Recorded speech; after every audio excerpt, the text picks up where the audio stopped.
Guys, what's going on? Welcome in. It's Jets Dolphins week. Let's freaking go. One of my favorite games of the season. By the way, quick side note, the Jets are going to be wearing their brand new, I forget what they're called, Gotham City uniforms. They're black. There's this cool kind of gray color to them. So it should look pretty cool out in the fields. Granted, I don't know what the weather situation is going to be, if it's potentially going to be raining like last week, but regardless, still, I would say on the surface, pretty cool uniforms. Anyway, when we look at the Miami Dolphins, we have to give them credit. Why? Because they've actually started to win some games, right? This is a team that a lot of people counted out. A lot of people said they're done. They've quit. You got to fire Mike McDaniel. Chris Greer was already fired. Tua will not be a Dolphin next season. I disagree with that. I think he will because of the contract. But regardless, the Miami Dolphins, it's not pretty, but they're winning games. Right, they're on a winning streak right now. Go back to last week, they beat the New Orleans Saints. Week before that, they beat Washington in overtime. Week before that, they had a double-digit victory over the Buffalo Bills. They did have a loss against the Baltimore Ravens. I believe that game was on Thursday night. But then the week prior, they defeated the Atlanta Falcons by a score of 24 points. Right, 34-10 was that final score. So as much as Miami has struggled and there's been a lot of buzz and rumors and hot seat stuff with them, the last couple of weeks, it seems like, again, I think it's a stretch to say they've turned the corner. They are on the up and up, and everything is all good. But they're finding ways to win, and that is really, really important because at the end of the day, it's a results-based business. Will it be more of the same where Miami is making enough plays to win, or will they come back down to earth a little bit?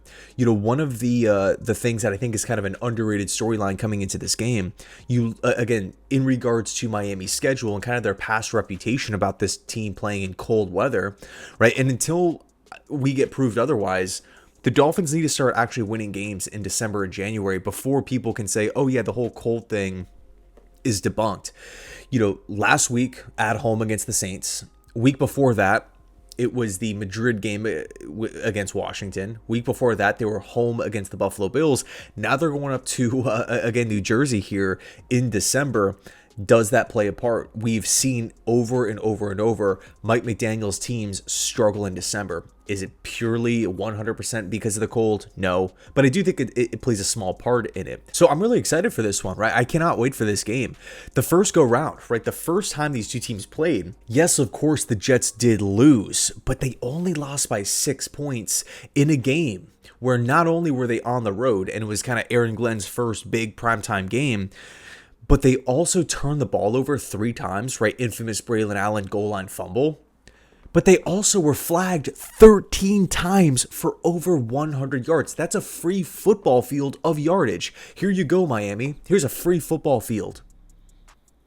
And 3 turnovers. And with one of those turnovers, we were literally less than 1 yard away from having an extra 7 points.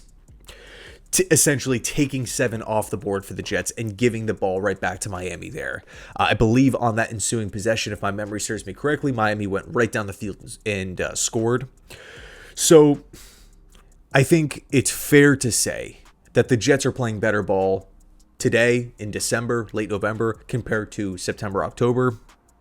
I think if you're watching Jets games, you can easily pick up on that. The offense seems a lot more organized and is running smoother with Tyrod Taylor, especially in the passing game, despite the injuries around him. I think you look at the defense, what Steve Wilks is doing these past couple weeks, we're seeing buy-in from the young players, right? We're seeing less veterans, more young players, and I think because of that, we're getting a more aggressive group, right? We're getting not necessarily guys to fall in line, but just maybe a willingness to accept what is, compared to what maybe worked before under Jeff Ulbrich and Robert Saleh. And I think overall the Wilkes defense has gotten better as time goes on, right? This was expected to, by the way. Now, there's still a lot of reporters talking about firing Steve Wilkes after the season, and everyone kind of comes back to that, the interceptions, which, that number, nobody can defend that number. Right, not having an interception, not really creating that many takeaways this season. I get it, right? The numbers are egregious. However, I do think those numbers are maybe overblown a little bit. quick side tangent here with Steve Wilkes, but I mean, there's been moments for, picks, for fumble recoveries. The Jets just simply haven't made them. Like I saw a stat like, oh, the Jets have only created 4 turnover-worthy plays. I disagree. Like, I literally have 5 plays in my head where Jets defenders simply dropped interceptions. 5. And again, I think if you're a Jet fan and you're watching these games, the defense has improved. They are getting off the field a little bit more on third downs. They are being flagged a lot less.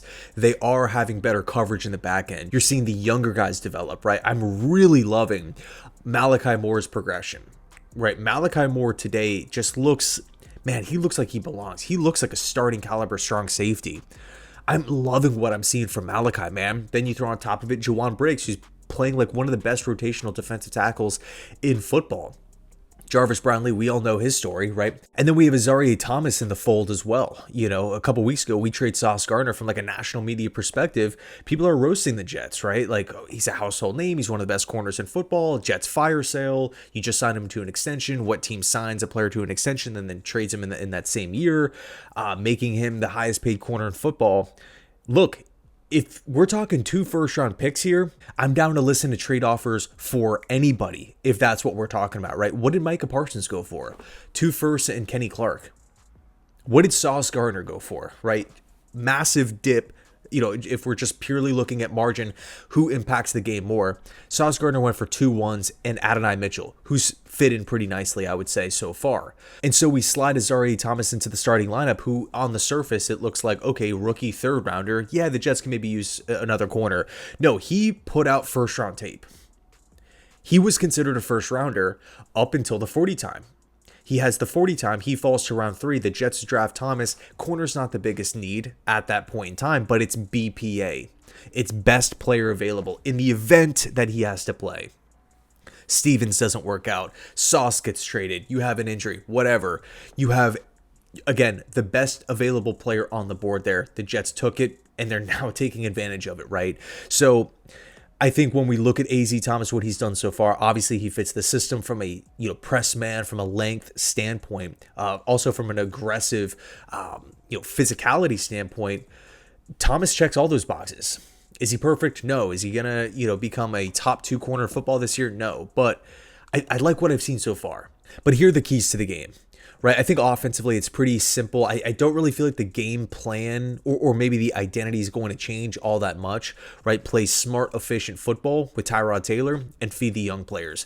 Mason Taylor, Adonai Mitchell, Breece Hall, John Mechie. Right, I would hope Arian Smith, get these guys as many snaps, Isaiah Davis, as possible. And if they have a couple drops, oh well, keep feeding them. The season, we're not making the playoffs this season. Just continue giving these guys as much volume as you possibly can to allow them to grow, to give them opportunities, to grow their own personal tape, right? And so hopefully by 2026, we have a clear picture on what this roster actually looks like. Defensively speaking, though, right? Defensively speaking, if you look at how Miami's played since this winning streak is kind of taken over, they've stuck to the ground game, right? Obviously no Tyreek Hill, but they're almost taking the ball out of Tua's hands. They're keeping it on the ground. They're really making Achane the focal point of the offense. They're asking Tua to throw less, and that's resulting in better time of possession and more efficient football, right? Tua's been a little reckless, might not be the right word, but just a little bit more aggressive in the passing game than maybe recent years.